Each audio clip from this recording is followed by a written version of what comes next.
الفيديو ده مهم جدا، خاص بفيز الزيارة والسياحة لأمريكا. هل ممكن تتقبل في فيزة الزيارة بتاعت أمريكا أو فيزة السياحة، وبعد ما تتقبل يطلب منك إن أنت تدفع كفالة لحد 15,000 دولار قبل ما تطبع الفيزا على الباسبور؟ الكلام ده حصل رسميا ضمن برنامج اسمه الفيزا باند، بعد ما وزارة الخارجية الأمريكية وسعت تطبيقه ومعاه اضافت دولة تونس مؤخرا. للأسف في الفيديو ده هشرح لك مين الدول العربية اللي اتطبق عليها الشرط ده، امتى بالظبط بيبدأ التنفيذ، وازاي الإجراء ده بيتم خطوة بخطوة، وامتى كمان الفلوس بترجع لك، وامتى بتروح عليك بالكامل. علشان لو انت او اي حد قريب منك بيفكر في الفيزا بتاعه البي 1 بي 2 اللي هي بتاعه الزياره او السياحه، تبقى فاهم القصه من غير ما يحصل لك اي لبس. خلينا الاول نجاوب على اهم سؤال بيطلع فورا: هل ده معناه ان كل واحد من الدول دي لازم يدفع 15,000 دولار؟ الاجابه لا. الكلام عن ان هي اسمها كفاله بتصل الى 15,000 دولار، يعني سقف اقصى لهذه الكفاله، وده بيتحدد من القنصل اللي هو بيقرر الحاله بتاعتك في السفاره. والاهم كمان من كده ان الكفاله دي مش بدل رسوم الفيزا العاديه، دي حاجه زياده عليه، ودي بتظهر بعد ما القنصل اصلا يشوفك ان انت مؤهل للفيزا، يعني بعد ما يديك الفيزا. طيب مين الدول العربيه اللي داخلين في البرنامج ده دلوقتي؟ للاسف حسب تحديث وزاره الخارجيه الامريكيه بتاريخ 18 مارس 2026،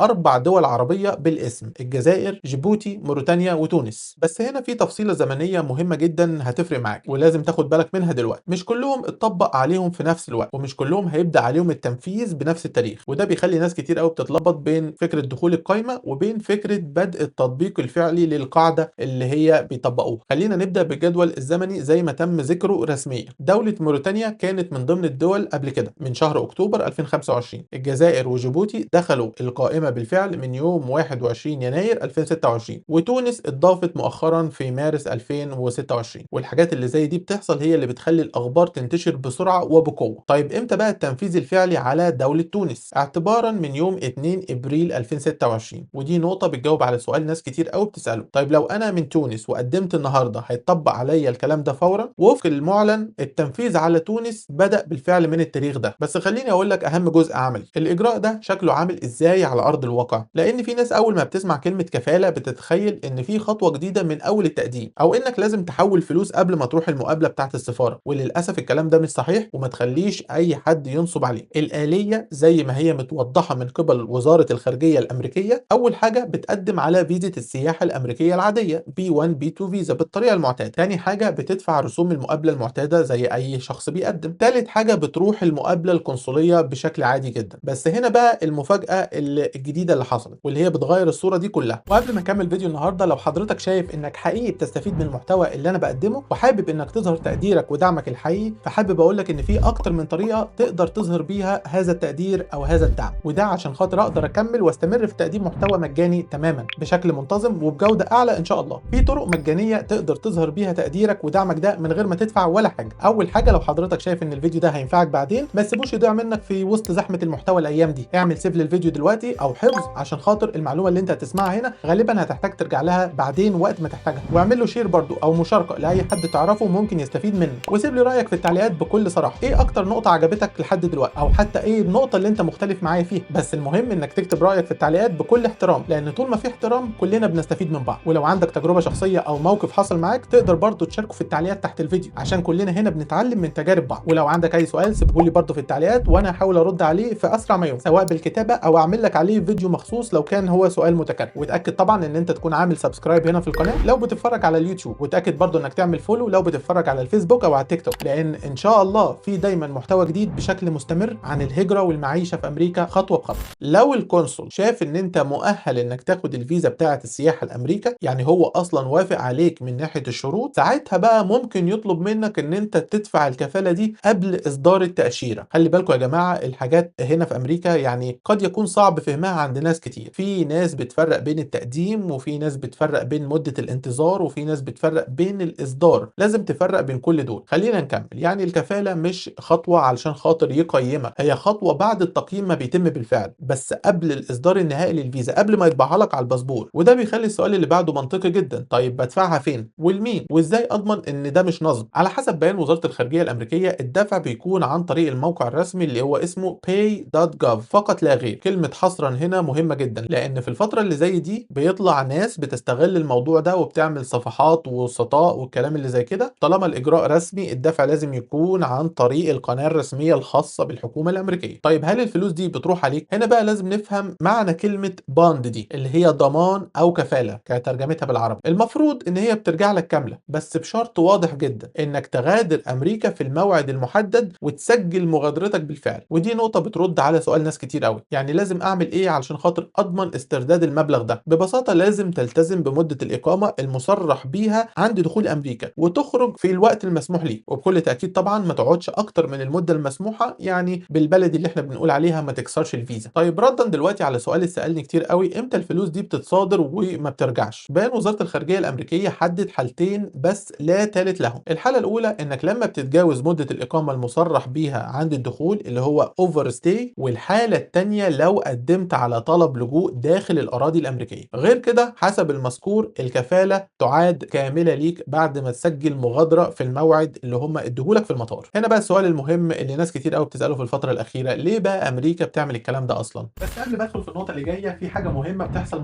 مؤخرا في ناس كتير وإن شاء الله حضرتك تكون واحد منهم، بدأت إن هي تظهر تقديرها ليا ودعمها ليا بطريقة مدفوعة بشكل رمزي في طرق كتير الصراحة، وهسيب لك كل روابط الطرق دي في وصف الفيديو ده. لو محتوايا بيساعدك وبيفيدك تقدر طبعا تعزمني على قهوة من خلال باي ميا كوفي. لو انت بتتابعني على اليوتيوب تقدر تظهر تقديرك ودعمك ليا ده من خلال زرار اسمه ثانكس بيكون موجود تحت الفيديو، او انت تقدر انك تنضم لعضوية القناة اللي هي الممبرشيب. ولو حضرتك بتتابعني على الفيسبوك تقدر تظهر تقديرك او دعمك ده من خلال الستارز او الاشتراك الشهري الرمزي اللي هو السبسكريبشن. ولو انت بتتفرج على الفيديو دلوقتي على التيك توك تقدر برضو تعمل الكلام ده من خلال السبسكريبشن. وكل اشكال الدعم دي بتفرق معايا جدا، لان المحتوى اللي انا بقدمه بياخد وقت كبير قوي في البحث والتجهيز والمراجعه، واحيانا كمان مراجعه مع احد المحامين الهجره اللي انا بشتغل معاه. فتقديرك ودعمك ده بيساعدني ان انا اكمل واقدم محتوى اقوى واوضح واكتر انتظاما. ولو في يوم فيديو من فيديوهاتي فادك او وضح لك نقطه او طمنك او وفر عليك غلطه، فتقديرك ليا ده هيفرق معايا جدا، وهيخليني كمان اعرف ان النوع ده من المحتوى مهم واقدر ان انا استمر اقدمه بشكل مجاني تماما لاطول فتره ممكنه. وما تنساش كل الروابط في وصف الفيديو. حتى لو البيان اللي معانا مركز على الآلية، الفكرة العامة المفهومة من برنامج زي الفيزا باند اللي موجود حاليا ده ان هو بيستهدف تقليل مخاطر مخالفة شروط الإقامة أو الزيارة، زي طبعا تجاوز مدة الإقامة اللي الناس بتعملها هنا في أمريكا من خلال ضمان مالي. يعني هو إجراء مرتبط بإدارة الالتزام بشروط تأشيرة السياحة اللي هي البي 1 بي 2. هو مش محطوط علشان خاطر يكون اتهام مباشر لكل المتقدمين من الدول، لكنه كأنه أسلوب رقابي أو إجرائي. لكن خليني دلوقتي أنقلك للنقطة اللي بتهم ناس كتير قوي قوي قوي. هل دول عربية تانية داخلين؟ هل مصر داخلة في هذا البرنامج؟ هل المغرب؟ هل السعودية؟ هل العراق؟ لحد تاريخ إصدار الفيديو ده الدول العربية التالية خارج نطاق البرنامج تماما، ومش مطلوب من مواطنيها أي ضمان مالي إضافي. والدول دي هي العراق ومصر والسعودية والمغرب. يعني لو حضرتك من أي دولة من الدول دي مفيش في القرار الحالي حاجة بتقول إن أنت لازم تدفع الفيزا باند للقنصل أو للسفارة الأمريكية. وده بيرد على حالة ذعر بتنتشر دايما مع الأخبار اللي زي دي، إن الناس بتعمم على كل العرب أو على كل الدول العربية. الإجابة يا جماعة لا، في دول محددة بتكون مذكورة بالاسم داخل البرنامج والباقي بيكون خارج النطاق ده حتى الآن. وهنا بتيجي أهمية المتابعة اليومية للأحداث اللي بتحصل في إدارة الهجرة الأمريكية. طب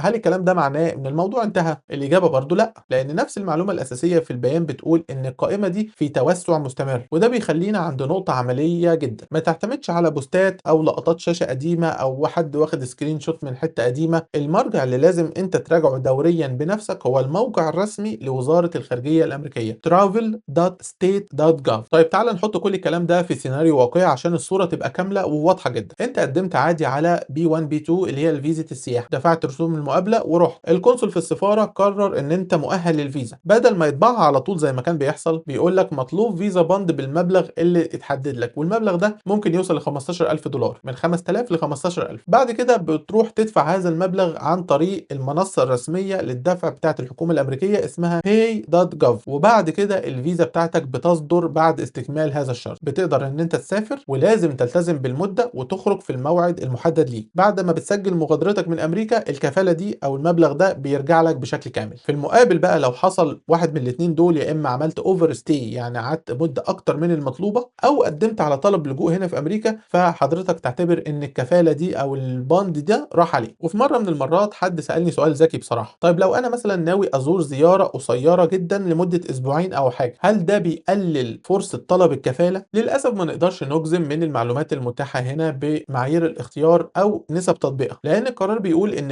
القنصل إن رأى أهليته، يعني شاف إن الشخص مؤهل إنه ياخد الفيزا، يقدر إن هو يطلب الكفالة قبل الإصدار. يعني القرار هو قرار تقديري بحت على حسب الحالة، ومش بنسبة 100% لكل المتقدمين. برضه في سؤال تاني جالي قبل كده، سؤال حلو قوي: هل الكفالة دي بديل عن إثبات القدرة المالية؟ برضه الإجابة هنا لأ، مفيش في النص اللي معانا حاجة بتقول إن هي بديل عن إن أنت تثبت قدرتك المالية. هي شرط إضافي ممكن يطلب منك بعد الموافقة، بينما التقديم نفسه في الأساس ليه متطلبات معروفة في المسار بتاع فيزا السياحة البي 1 بي 2، والكفالة بتظهر كخطوة إضافية في النهاية خالص، بس قبل إصدار الفيزا على الباسبور بتاعك. الخلاصة اللي أنا عايزك تطلع بيها من الفيديو ده النهاردة هو إن في دول عربية موجودة في برنامج الفيزا باند ده، آخرها دولة تونس اللي اتضافت بالفعل يوم 2 ابريل 2026. واي حد بيقدم على الفيزا السياحيه يقدر ان هو يقدم على فيزا سياحه عادي جدا لامريكا، والكفاله دي لو اتطلبت بتدفع فقط بعد ما القنصل بيقرر ان انت مؤهل تاخد الفيزا بالفعل، وبتدفع بس عن طريق موقع اسمه pay.gov، وده موقع خاص بالحكومه الامريكيه، وبترجع لك كامله مع الالتزام بالخروج في الموعد اللي هم حددوه لك في المطار، وبتتصادر منك بس في حالتين اتنين: يا اما انت تجاوزت مده الاقامه هنا في امريكا، او قدمت على طلب لجوء وانت على فيزا السياحه. واخر نقطه عمليه عايزك تطلع بيها من الفيديو ده: بما ان القائمه دي بتتوسع بشكل دوري، اللي عايز يتاكد بنفسه في اي وقت سواء كان هو من دوله من الدول اللي موجوده داخل هذا البرنامج او خارجها، يقدر ان هو يرجع مباشره للمصدر الرسمي بتاع الحكومه الامريكيه travel.state.gov، لان ده المكان الوحيد اللي بيواكب اي تحديث لحظه بلحظه. واخيرا وليس اخيرا، انا عارف ان الكلام ده ممكن يبان كتير او مربك شويه، بس في الاخر الكلام ده كله نظري وليس له اي فايده بدون ما يكون في حد يساعدك تطبقه على وضعك او وضع حد قريب ليك. لو حاسس ان في حاجه ناقصاك، معلومه او خطوه او حد يشرح لك الامر بكل امانه، انا هنا عشان كده بالظبط. عاوز اقول لك ان انا بشتغل مع ناس كتير قوي في نفس ظروفك دي تقريبا، والفرق دايما بيكون في التفاصيل الصغيره اللي محدش بيقول عليها. المشكله ان اللي بتشوفه في الفيديو ده مش كل حاجه للاسف، في تفاصيل كتير جدا ممكن تتحكم في مسار الملف بتاعك كله، في استراتيجيات ورؤى وافكار ممكن تغير النتيجة تماما، ودي الحاجات اللي انا بحاول اوصلها للناس بشكل اوضح واقرب للواقع. وعشان كده لو انت فعلا عاوز تفهم وضعك بشكل اعمق وتاخد خطواتك الجاية وانت مطمن، تابعني دلوقتي واشترك معايا، او اعمل لي متابعة على المنصة اللي انت بتشوفني عليها. ولو بتسأل على طريقة التواصل معايا، الطريقة الاسهل هي حجز موعد عن طريق الرابط اللي موجود في وصف الفيديو ده. تقدر تحجز مكالمة تعليمية معايا، نتكلم بالراحة، اشرح لك بالتفصيل، واحاول ان انا اساعدك تمشي في الاتجاه الصح من اول خطوة. انا عندي فيديوهات كتير هنا في القناة عن كل حاجة تقريبا تخص السفر والهجرة والمعيشة في امريكا. الفيديو ده هو اللي اليوتيوب ممكن يكون مختاره ليك دلوقتي، ممكن يكون هو الفيديو المهم بالنسبه لك في الفتره اللي جايه. اسف جدا على الاطاله، وشكرا جدا جدا جدا لمتابعتك، واتمنى لك كل التوفيق.